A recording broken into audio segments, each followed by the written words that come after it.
Welcome back to our concurrent sessions, and this particular one is the NRCS cover crop producer programs and planting rates. So a little bit about Carissa. She's a state agronomist with the Minnesota USDA NRCS located in St. Paul, Minnesota. She's been working with the agency for about 15 years, and prior to that, she worked as a chemical sales representative and cooperative sales agronomist in Iowa. Originally, she grew up in a farm in Minnesota, a town called Medalia, which is near Mankato. She has a Bachelor of Science degree in agronomy from Iowa State.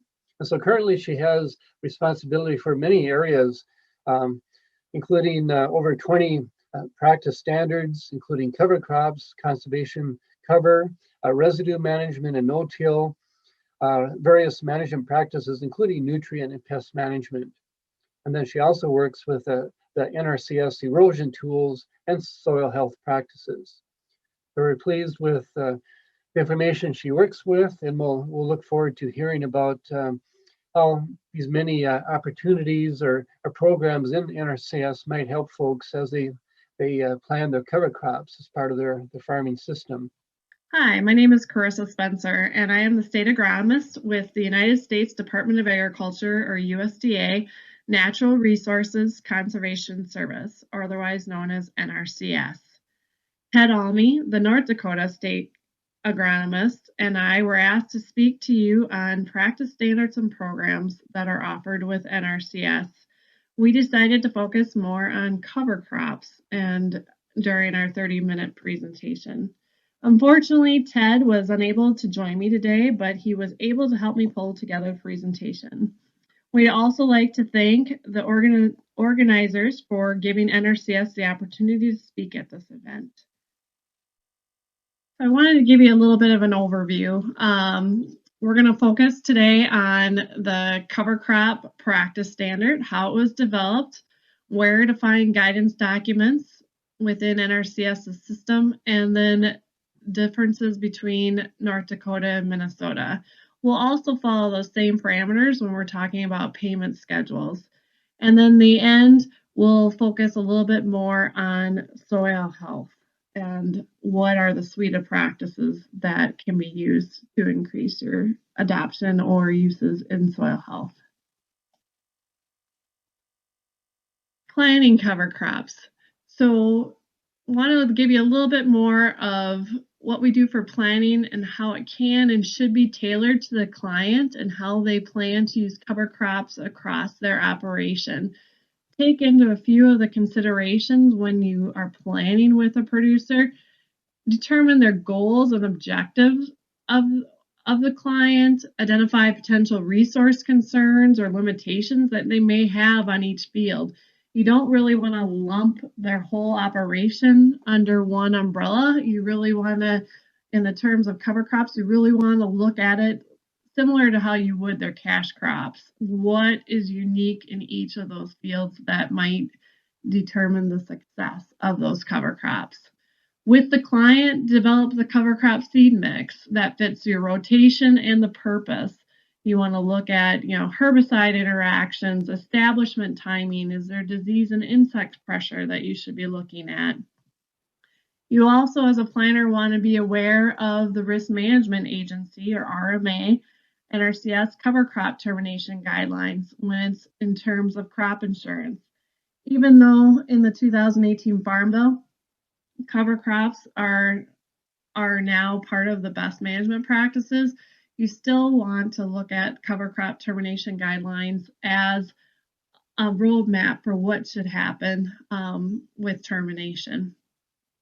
And then as you plan through cover crops is really looking at, did you meet the goals and resource concerns that were part of the client's objectives? Here's the field office technical guide and where you'll find all of NRCS guidance documents.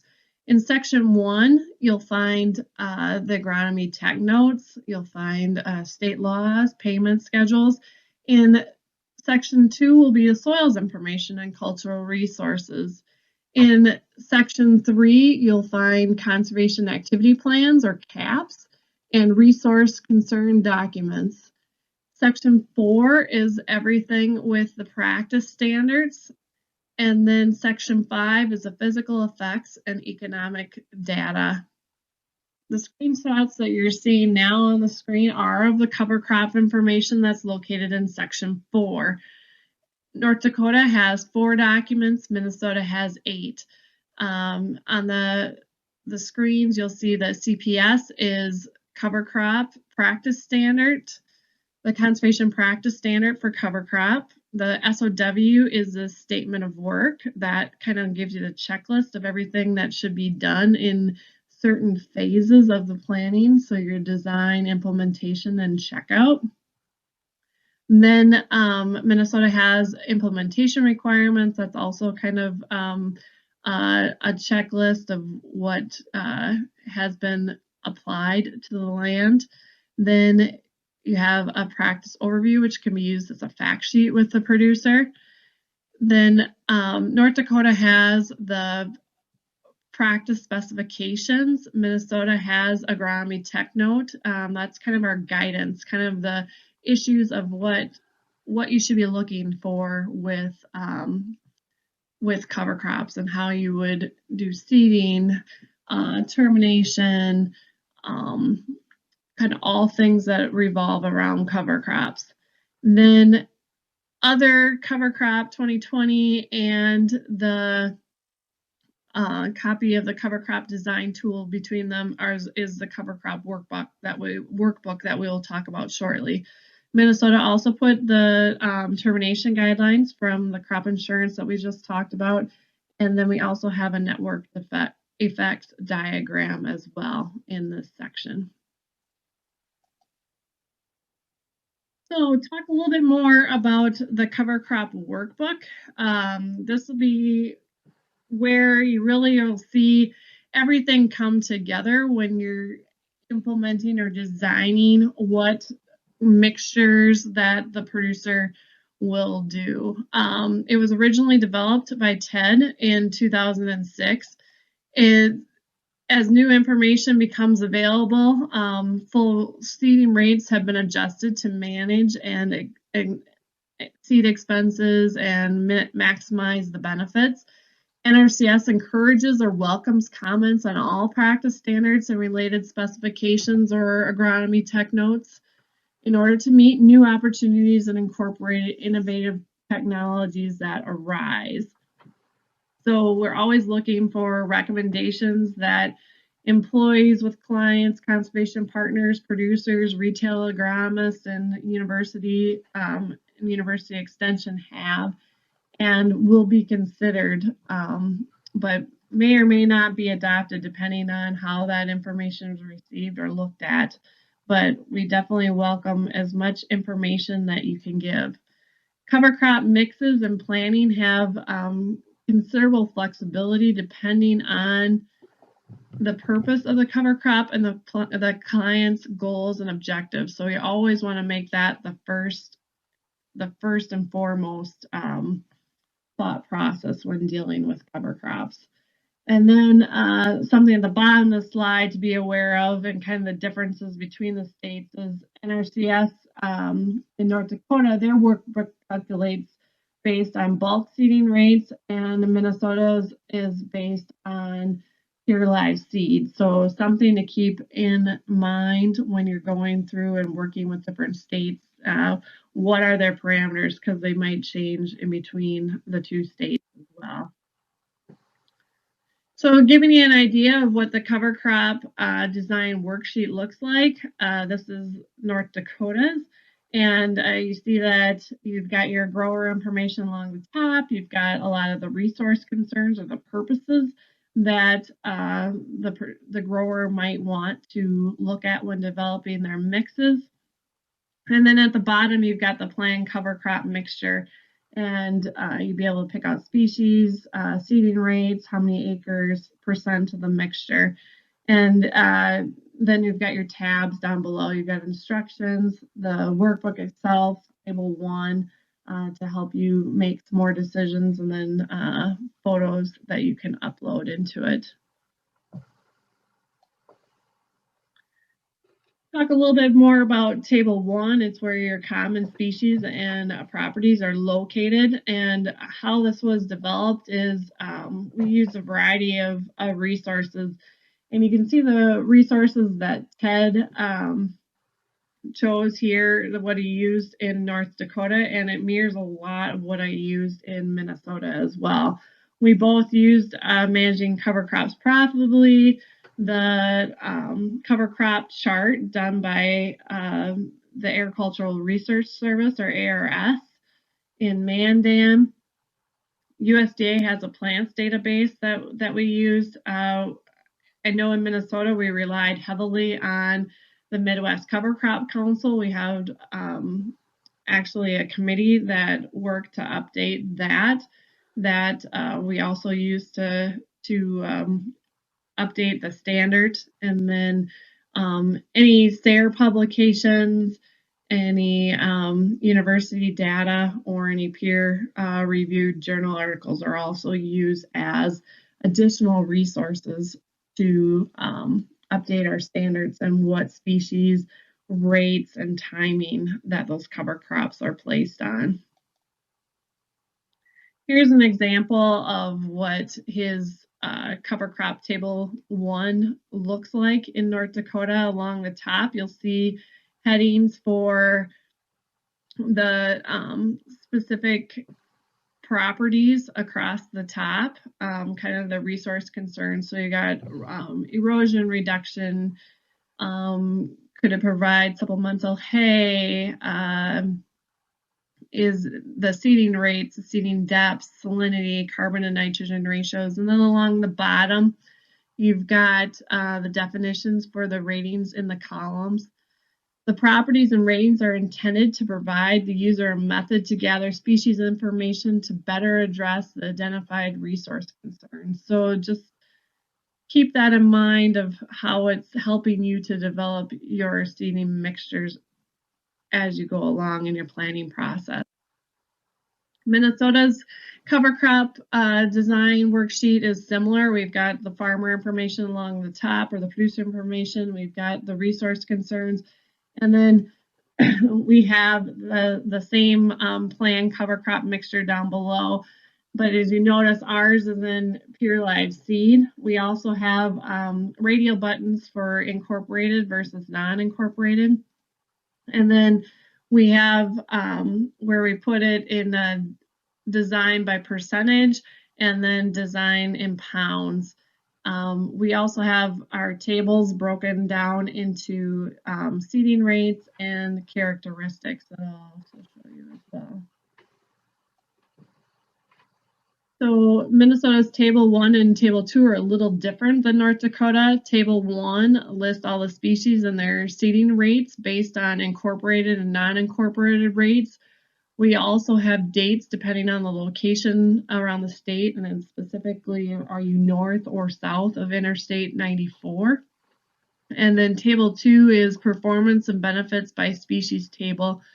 Minnesota used a numbering system that's based on 4 being excellent and 0 being poor. So you really can use these tables to determine what species will work best for the client's resource concerns and their objectives. And then, as I mentioned before, other practice information can be found in Agronomy Tech Note 33 and North Dakota's practice specifications. They're both located in Section 4 of the FOTG with the practice standards. So this just gives a little bit more in depth of general design information, seeding practices, termination practices. Minnesota goes into depth about wildlife practices, beneficials, pollinators, and grazing as well. So more information can be found in these 2 technical documents. So I'm going to switch gears a little bit and talk about payment schedules and kind of walk you through how those are developed. So we have NRCS splits up into different payment schedule regions. Minnesota is part of the Lake States region, as you can see in the map here, in kind of that peach color. We are part of, it's Minnesota, Wisconsin, and Michigan that make up the Lake States region. And then North Dakota is part of the Northern Plains region. It's kind of that lighter brown color. So you've got North Dakota, South Dakota, Nebraska, and Kansas that make up the Northern Plains region. The state payment schedule website is where you'll find everything that is involved with payment schedules.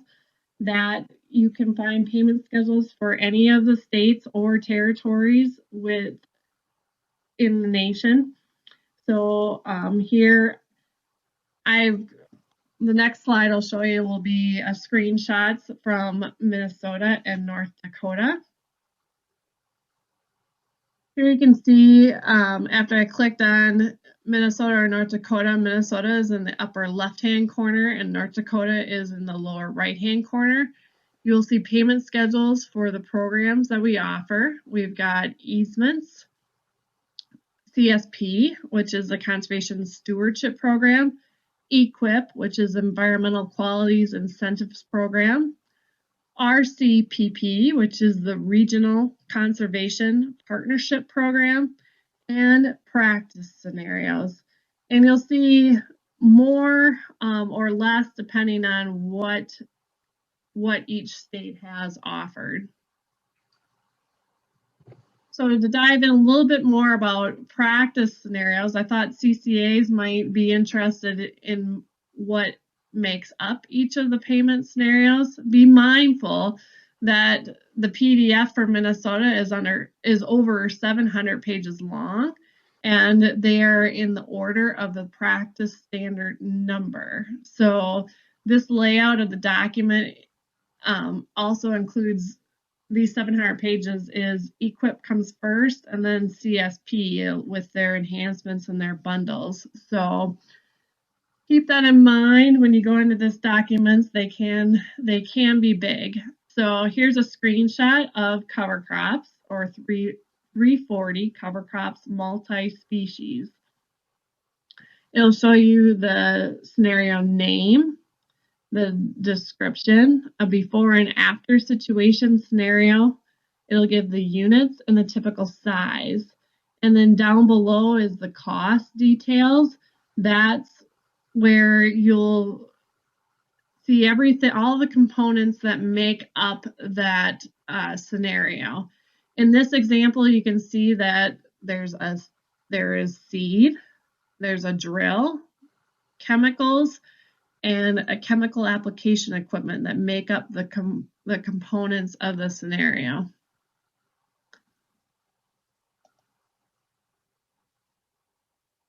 Under EQIP, what I also want to show you is that the different offerings from each state. Be mindful that when working with different states, they may not offer the same things. Like I showed you, each state is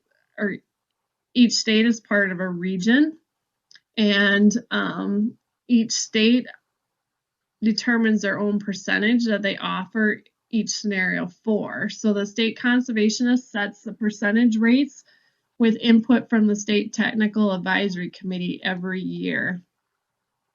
Here you'll also see HU underneath some of the practice standards, and that stands for historically underserved. This would be more of your limited resource farmers, your beginning farmers, your social disadvantaged farmers, and veteran farmers. The WP that you see in North Dakota's EQIP payment schedule stands for the source water protection practices designed by the state conservationists, the community water systems, and the state technical committee. Excuse me. These practices will be noted as a WP in the cost list, and then they'll be associated with designated surface water protection areas within all funding pools. So keep that in mind when you see some of those differences in the payment schedules. Here too, you'll also see that North Dakota offers 2 under cover crop. We have your cover crop basic and your cover crop multi-species. Basic is single species and multiple is multiple species, more than 2. In Minnesota, we also have adaptive management, is where you can do a little bit of research with cover crops out on the field. So you can do basically ask a question. Do I want to look at, one cover crop versus multi-species? Do I want to look at brassicas versus grasses? That's basically what you're going to be looking at, and you're going to be looking at it in replicated trials. So usually 3 or more replicated trials out on the field. And then we also have a no termination needed. So something that this basically removes that chemical and the chemical application equipment there as well.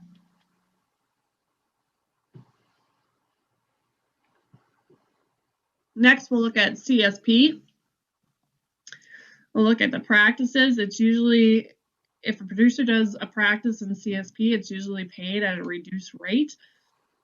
So I want you to be mindful as planners or people working with producers that they really should look at, if they've never tried anything, especially cover crops, that they should look at going into equip first. They really need to look at, under equip, you can do cover crops for up to three years and get paid every year for up to 3 years on that at that $42.29. If they decide to do the practice in CSP, they're getting it at a reduced rate. So that multiple species scenario would be paid at $8.46 an acre.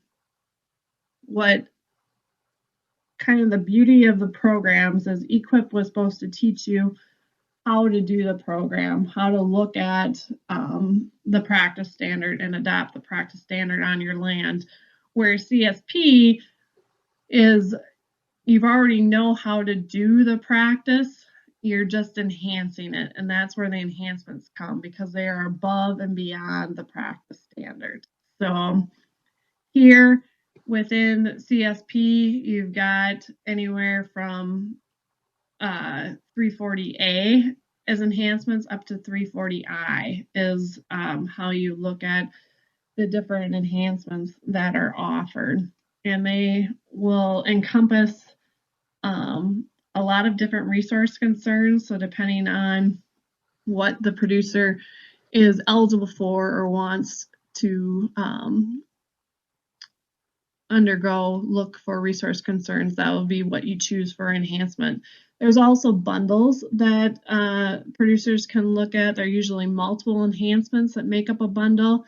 And then you want to look at the bundle enhancement or supplement to see how many enhancements the producer needs to do in order to adapt the bundle. They can usually be doing maybe one enhancement beforehand, but then need to adapt the rest of the enhancements that are part of that bundle.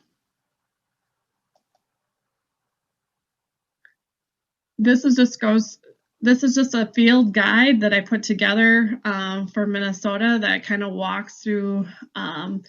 This specific one is showing you cover crops. So this will go from 340A up to 340I. I know it's a little busy and maybe hard to read, but it shows the enhancement, the old enhancement that we had. If any of you are familiar, we had a lot of different numbering systems within CSP. So that kind of, if you were familiar with one, that we'll kind of show you how it's related to the new numbering system that we started with last year. And then we have the resource concern. So you've got soil, water, plants, and soil is part of all this. So that's also why they're color coded as well. So the light color tan is soil, mainly with soil erosion. Any of the purple colors of the 6 purple are associated with soil based more on cover or soil health practices.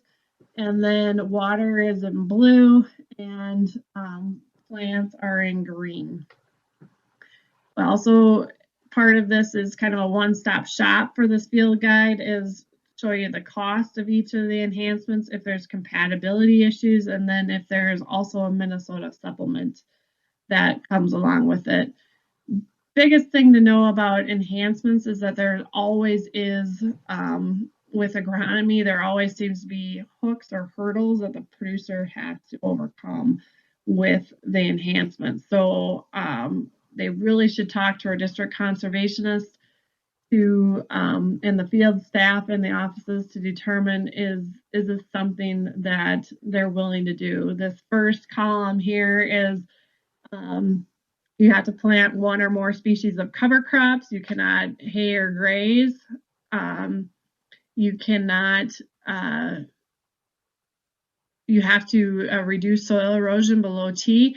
And then kind of the biggest hook to me with this one is that you have to no-till in the following cash crop. So if they're not willing to no-till, this is going to be a hard one to complete or to meet. So this brings us to the kind of the final slide that I have, is kind of if your producers are looking for soil health and what practices or payment schedules to look at for soil health that they can do on their land, is to really look at these specific practice standards and payment scenarios. So we've got 328 is the conservation crop rotation. This will be where you add your diversity long-term for soil health. If you want to do short-term adding diversity, you want to look at cover crops, or 340. As far as residue management, 329 no-till is where you'll find our no-till and your strip-till. And then 345 is more of the reduced till. So that's where your conservation tillage or mulch till, your ridge till, some of those practices are located in that practice standard, but that's where you decrease your erosion, you increase your conservation cover, all your residue that's out there to armor the soil. And then you have nutrient management 590 and integrated pest management, or 595, to round out that suite of soil health practices. One thing that you'll see is that in some states, you'll have 595 listed as integrated pest management. In some states, you might see it as pest management conservation system. And that is the new name that we are going to as people are adopting the new conservation, or the new conservation practice standard for 595. USDA is an equal opportunity provider, employer, and lender. And with that, I'd like to answer any questions that you have on NRCS practice standards and payments. I appreciate the organizers again giving us the opportunity to speak to you today, and I have information for me as well as Ted's information if you have any questions that don't get answered today, but you'd have further. Also, there should be NRCS offices located in almost every county in your states, so feel free to always work with your individual county district conservationist, resource conservationist, and employees to answer your questions and provide help for producers. Thank you.